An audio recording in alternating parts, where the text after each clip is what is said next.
Prezados irmãos, muita paz em Cristo.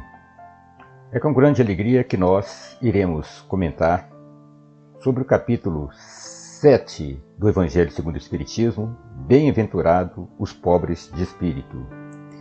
Neste capítulo, nós vamos ver que Kardec vai nos trazer a passagem que consta no Sermão do Monte, em que Jesus, no capítulo 5 de Mateus, versículo 3, ele nos fala: bem-aventurados os pobres de espíritos, porque deles é o reino dos céus. Essa passagem é muito polêmica, uma vez que essa expressão pobres de espírito, ela tem várias conotações. E, às vezes, ficamos sem entender o que seria o pobre de espírito a que Jesus se refere. Então, nos vem no Espiritismo o Consolador prometido, que Jesus nos fala que através dele seria esclarecido todas as coisas, para nos dar o entendimento correto daquilo que Jesus queria nos mostrar. E nós vamos encontrar uma definição de pobre de espírito na Infopédia.com, em que nós vamos encontrar 4 sentidos: pessoa simples, pessoa de boa fé, sem intenções reservadas, mas também uma pessoa crédula ou ingênua, simplório, pessoa cujas ideias ou atitudes se revelam superficiais, limitadas, tacanhas. E último, pessoa pouco apegada aos bens materiais.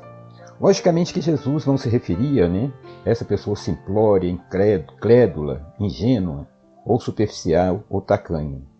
Ao nos trazer esse pobre de espírito como sendo dele o reino dos céus, ele estava nos falar da pessoa simples, de boa fé, sem intenções reservadas, pouco apegada aos bens materiais. E aí a espiritualidade vem nos esclarecer que ele estava a nos falar daqueles que são humildes. E nos mostra, então, dentro deste capítulo, que a humildade, então, ela vai ser aquele que vai poder exercer a caridade, e que aquele que tem o orgulho não tem a condição de exercer a caridade. Então convém nos lembrar que Jesus nos falou que a caridade, conforme nos ensina, ela consta da benevolência para com todos, do perdão para ofensas e também da indulgência. Através da humildade, a espiritualidade vai nos esclarecer que nós nos colocamos no mesmo nível, nos nivelamos com os nossos irmãos e nasce daí uma fraternidade. E ao contrário, o orgulho, por se sentir superior, ele se afasta, e não vai ter a condição, então, de ter essa proximidade com o seu próximo. Portanto, nós vamos exemplificar.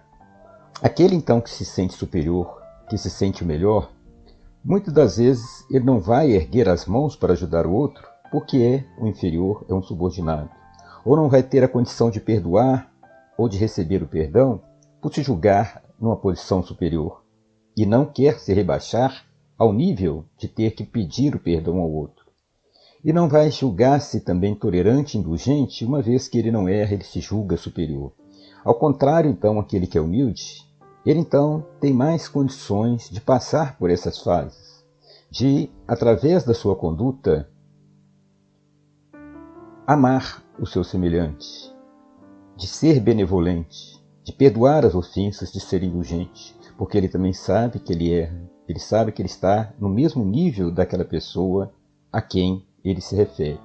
Então, é nesse sentido que nós vamos entender o pobre de espírito. Essa pessoa que não se apega aos bens materiais, que age de boa fé, pessoa simples, que vai, através disso, se nivelar ao seu irmão e tratá-lo de forma, então, fraterna. E aí a gente vai encontrar a palavra bem-aventurado os pobres de espíritos, porque deles é o reino do céu. Ou seja, bem-aventurado aqueles que são humildes, porque deles é o reino do céu. E como nós vamos entender essa expressão reino do céu? Nós vamos vê-la, então, sobre 2 perspectivas. A primeira perspectiva é aquela que a doutrina espírita nos ensina, que a felicidade ela é interna a nós. A verdadeira felicidade, então, nós não vamos encontrá-la do lado de fora, mas dentro de nós, uma vez que nós somos espíritos criados por Deus. E esse espírito que é criado por Deus, essa luz tende a brilhar. Jesus disse: Deixe a vossa luz brilhar, vós sois deuses. Então, à medida que nós vamos encontrando Cristo dentro de nós e vamos brilhando, nós vamos encontrando a felicidade, a paz. À medida, então, que nós vamos cumprindo os mandamentos divinos, à medida que nós vamos entrando em sintonia com aquilo que Deus quer para nossas vidas. Então, quando nós aprendemos então a exercer a caridade com humildade, sendo benevolente, perdoando, sendo indulgente, nós vamos então trazendo um sentimento de satisfação interna que vai nos conduzir então a essa felicidade, a essa paz, encontrando então esse reino de Deus que habita dentro de nós e não externamente. Ao contrário, então, quando nós agimos pelo egoísmo, buscando externamente essa felicidade, muitas vezes esse orgulho, que é descrito pelo Evangelho segundo o Espiritismo como um dos maiores males, que a espiritualidade vem nos mostrar, ele vai gerar o egoísmo, vai gerar cobiça, vai gerar inveja, ciúmes, vai trazer então desavenças, vai trazer o ódio. E essa pessoa então, ainda que ela alcance muito poder, alcance muitos títulos, alcance então muitos bens materiais, muitas das vezes ela não internamente, ela não encontrará a paz, não encontrará o descanso, a felicidade. E, em consequência dos atos praticados, ela poderá ter, então, aquela infelicidade. E aí nós vamos ver, partindo, então, para o segundo pressuposto do reino dos céus, que a doutrina espírita não vai nos explicar, que tudo que fazemos, que tudo que realizamos, existe uma lei de causa e efeito, que vai, então, fazer com que nós, nesta vida e em vidas futuras, sejamos, então, o herdeiro daquilo que plantamos, que fizemos. E essa pessoa, então, que se deixou levar pelo orgulho, pela vaidade, chegando no plano espiritual, ela estará em sintonia com um ambiente propício, dentro da sua mente, dentro daquilo que ela plantou. De tal forma que ela vai ser, então, tomada por uma tortura mental, levada à situação tal que a levará ao remorso e, posteriormente, ao arrependimento. Então ela será socorrida no plano material e levada para locais em que ela possa, então, se preparar para novas encarnações. Enquanto que aquele que pautou a sua vida dentro da humildade, independente da sua classe social, independente dos seus bens materiais, mas sabendo a verdadeira significado da palavra caridade de humildade, ele estará também em sintonia com mundos mais felizes, mais ditosos. E aquele, então, que se comprometeu nesta vida em razão do orgulho, e aí vem a outra consequência. A espiritualidade vai nos mostrar que ele vai se reencarnar em situações em que ele terá que expiar as suas faltas e ressarcir os seus débitos. Então, aquele que usou mal a autoridade, muitas das vezes ele virá como subordinado. Aquele que foi um mau rico, muitas vezes irá numa situação de pobreza ou miséria. Aquele que abusou da inteligência, dos títulos que tinha, muitas vezes ele virá numa situação de deficiências de aprendizado, deficiências mentais. Então aí nós vamos ter então o reino do céu sendo garantido pelos humildes, não em razão da sua condição de pobreza, mas em razão da sua condição moral. E nós vamos ver um exemplo marcante que é nos trazido por Chico Xavier, na sua psicografia através de Emmanuel, de Públio Lentulus. No livro Há 2000 anos, é-nos narrado a história de Públio Lentulus e nos mostra de forma clara como o orgulho pode fazer com que a pessoa perca a felicidade nesta vida e em outras vidas. Públio era um senador dos mais importantes, vamos dizer assim, da Roma Antiga. Uma pessoa muito inteligente, muito influente, e tinha um caráter já evoluído, mas ainda deixava-se levar pelo orgulho. E esse orgulho é que foi a sua derrocada. Ele tinha casado com Lívia e o casal tinha 2 filhos, uma mocinha e um rapaz. A moça tem problemas de saúde e, apesar de procurar vários médicos, naquela época eles não conseguem a cura da menina e são aconselhados a irem para a Palestina, onde o clima favoreceria a melhoria daquela pessoa. Vamos nos lembrar que Belo Horizonte, lá no início do século XX, era a cidade jardim, em que recebia várias pessoas que vinham para cá para ser tratada, para melhorarem. Então, ele vai com a sua família para a Palestina, com a esposa e com os 2 filhos, e no caminho a caravana é apedrejada por um jovem antes de chegar a Jerusalém. E os soldados levam aquele jovem à presença dele e perguntam o que deveria ser feito.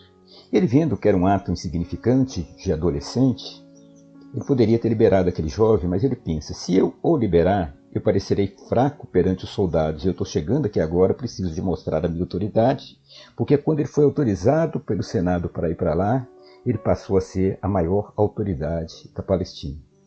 Por outro lado, se eu simplesmente libero ele, o povo também pode achar que eu sou fraco. Então ele protela a decisão e fala, deixe esse jovem aí. Chegando na cidade, ele é procurado pelo pai daquele jovem. E aí o segundo ato de orgulho dele. Aquele pai implora pela liberdade do filho e se responsabiliza por ele. Ele, mais uma vez, demonstrando grande orgulho, se nega a libertar o menino, mesmo vendo, que era um ato inofensivo. Em razão desse fato, o que vai acontecer na sua vida em razão desse orgulho? Aquele pai daquele menino faz um contato, então, que ele era muito influente, com a empregada que ele tinha contratado para cuidar da família dos seus 2 filhos, e através dela ele suborna e consegue, então, através desse suborno, raptar o filho de Públio.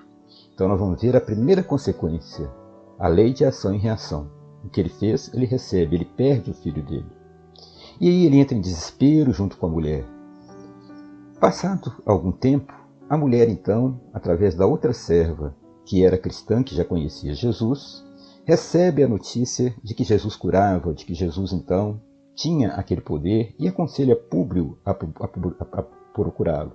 Ele reluta muito, mas então por amor à filha e com muita vergonha ele vai, e quando ele está a caminho num bosque com aquela indefinição de ir, postar-se perante uma pessoa tão humilde, ele sendo um senador, a maior autoridade da Palestina, Jesus, pela sua misericórdia, o vê e em desdobramento espiritual vai até ele em perispírito e conversa com ele, lhe dá grande oportunidade de arrependimento e depois o aconselha a voltar que a sua filha estaria curada.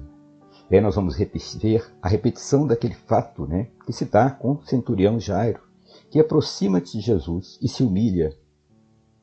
E ali ele fala, minha filha está doente, mas não precisa de ir lá em casa não, porque eu tenho vários soldados sob meu comando. Eu falo com esse vai, ele vai, com o outro fica, ele fica. Se o Senhor der uma ordem, eu tenho certeza que seu anjo vai lá e vai curar a sua filha. E Jesus filho diz, olha, em verdade nunca vi tanta fé em Jerusalém. E a filha de Jairo se cura. E nesse caso, Públio não vai procurar Jesus, mas Jesus dá a cura à filha dele, e quando ele volta, ela está curada. E a mulher dele, maravilhada com aquele fato, ela passa, junto com a serva, a assistir, escondida do marido, as pregações, as prédicas que Jesus fazia naquela época. Pois bem, com a filha curada, eles poderiam retornar para Roma, mas não retornam porque eles continuam a buscar o filho, até que chega um ponto que, vendo que não conseguiram sucesso, eles retornam. Mas quando eles retornam, o que aconteceu? Aquele menino que apedrejou a caravana e que não foi liberado por ele, ele vai, em razão da sua... Ele se esquece daquele fato, e em razão da indecisão de Públio, ele é vendido pelos soldados como escravo e vai parar em Roma, na casa do melhor amigo, que era um senador de Públio. E quando eles então retornam para a cidade, aquele jovem já era de grande confiança devido à sua inteligência, já tinha crescido na presença daquela casa. Ele então vai ser um instrumento de destruição devido à vingança, quando ele conhece Públio, de vingança, que vai destruir a família do colega dele, que tinha 2 filhos, e um deles se casa com a filha de Públio, e ambos vêm a morrer em razão das maldades praticadas por esse rapaz. É destruída aquela família, mais uma vez, em razão do orgulho de Públio, consequência do seu ato no passado. E também, logicamente, a filha dele sofre o ato que ela fica já viúva. Não bastasse esse fato, a esposa dele, quando ela estava ainda na Palestina, e ela fica sabendo que Jesus iria ser crucificado, ela procura Públio para que pudesse intervir e ele se recusa. E ela então vai à presença de Pilatos para pedir ajuda a Pilatos.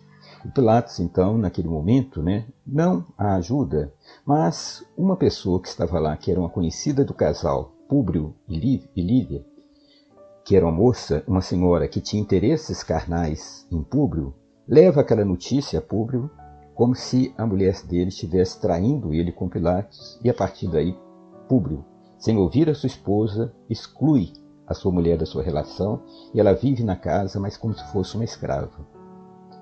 Já em Roma, ela continua a ser cristã e ela vai ser presa junto com os demais cristãos nas catatumbas, e aí ela é levada para a prisão.